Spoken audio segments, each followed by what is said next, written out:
दोस्तों हरिराम एक medical store का मालिक था। उसे सारी दवाइयों की अच्छे से जानकारी थी।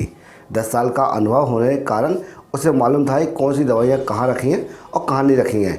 हाय गाइस, मैं हूँ शिव और एक छोटा सा प्रसंग हम सब के लिए। दोस्तों हरिराम के मेडिकल स्टोर में दिन भर भीड़ लगी रहती थी। वो अपने ग्राहकों को बड़ी सावधानी और समझदारी के साथ दवाइयाँ देता था। हरिराम भगवान को नहीं मानता था। वो एक नंबर का नास्तिक था। उसका मानना था कि प्राणी मात्र की सेवा करना ही सबसे बड़ी पूजा है।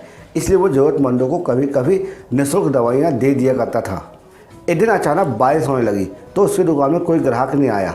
अब वो बैठे बैठे बोर हो रहा था तो उसने अपने दोस्तों को फ़ोन किया और बुला के लूडो खेलने लगा। तभी एक छोटा लड़का उसकी दुकान में दवाई लेने आया। अब वो लड़का पूरी तरह से बहुत ज़्यादा गीला था तो उसने आवाज़ लगाई, लेकिन हरिराम तो लूडो खेलने में इतना मगन था कि उसको पता ही नहीं चला कि उसकी दुकान में कोई दवाई लेने आया है। ठंड से कांपते हुए लड़के ने आवाज़ लगाई कि साहब मेरी माँ को बचा लीजिए, मेरी माँ बहुत ज़्यादा बीमार है। बारिश के कारण सारी दुकानें बंद हैं, लेकिन आपकी दुकान खुली दिखी तो मुझे विश्वास हो गया कि मेरी माँ बच जाएगी। बच्चे की पुकार सुनकर हरिराम लूडो खेलते खेलते दवा की पर्ची उसके हाथ से अपने हाथ में ले ली और अनमय ढंग से उठा तो बिजली चली गई। उसने अपने अनुभव के आधार पर दवा निकाली और उस बच्चे को दे दी। बच्चा खुशी खुशी दवा लिया और अपने घर चला गया। अब लाइट गोल होने के कारण उसके दोस्त भी अपने घर चले गए। अब हरिराम ने सोचा कि जल्दी दुकान बंद कर दिया जाए। तभी लाइट आ गई और वो ये देख के दंग रह गया कि उसने जो बच्चे को दवा दी है वो तो जहरीले चूहा मारने की दवा की शीशी थी, जो अभी कुछ देर पहले एक ग्राहक ने लौटाई थी। खेल के चक्कर में उसने सोचा कि खेल ख़त्म होने के बाद मैं उसे सही जगह पर रख दूंगा।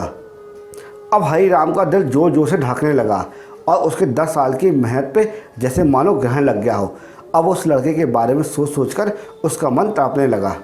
हरिराम ने सोचा कि अगर उस बच्चे ने उस दवा की शीशी की दवाई अपनी माँ को पिला दी तो उसकी माँ आवश्यक मर जाएगी। अब हरिराम अपने लूडो के खेलने के शौक़ को मनी मन में कोसने लगा और मनी मन में उसने कसम खा ली कि आज के बाद वो दुकान में कभी लूडो नहीं खेलेगा।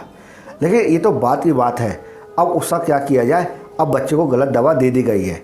ना ही उस बच्चे का पता है और ना ही कोई ठिकाना है। कितना विश्वास था उस बच्चे पर, मुझ पर। अब उसकी बीमार माँ को कैसे बचाया जाए। अब हरिराम को सूझ नहीं रहा था और उसे घर जाने की इच्छा भी ठंडी हो गई थी। दुविधा और बेचैनी उसे घेरे हुए थी। अब वो घबराहट के मारे इधर उधर देखने लगा। पहली बार श्रद्धा से उसकी दृष्टि एक दीवार के कोने में पड़ी, जहाँ पर उसके पिताजी ने जिद करके उद्घाटन के वक्त हनुमान जी की एक छोटी सी तस्वीर लगवा दी थी। अब हरिराम को अपने पिता की बात याद आई। उन्होंने कहा था कि भगवान की भक्ति में बड़ी शक्ति होती है और उनकी शक्ति हर जगह निवास करती है। श्री हनुमान जी के पास हर बिगड़े हुए काम को ठीक करने की शक्ति है। हरिराम ने आज पहली बार दुकान के कोने में रखी हुई और धूल से जड़ी हुई श्री हनुमान जी की तस्वीर को देखा और आंखें बंद करी और हाथ जोड़कर वहीं पर खड़ा हो गया। अब हरिराम को अपने पिता की बात याद आई।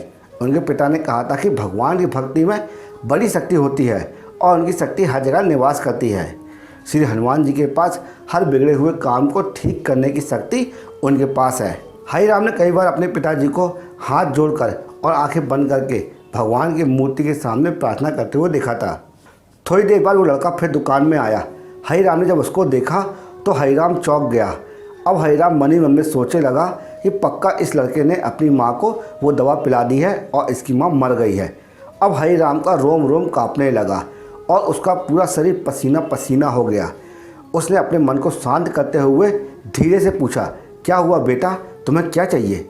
अब वो लड़का दुकान में रोना चालू कर दिया। अब हरिराम जी का पसीना और उसका शरीर बहुत तेज़ी से कांपने लगा। उस लड़के ने रोते रोते कहा कि बाबूजी, मैंने आपसे दवाई जो ली थी मैं उसे लेके अपने घर ही जा रहा था। रास्ते में एक गड्ढा था जिसमें मैं गिर गया और वो दवाई टूट गई। बाबूजी, क्या आप मुझे दूसरी शीशी दे सकते हैं। हरिराम ने जब बच्चे के मुंह से ये शब्द सुने तो हरिराम में जान आई।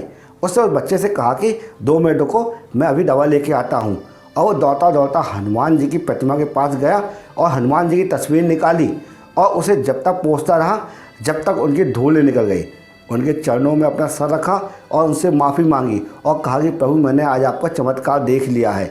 आज मेरे पिताजी की बात सही निकली। पिताजी को धन्यवाद दिया और हनुमान जी को भी धन्यवाद दिया और फिर आके उस लड़के को उन्होंने दवाई दी। हरिराम ने उस बच्चे को दवा दी और साथ में उस बच्चे को घर तक छोड़ के भी आया।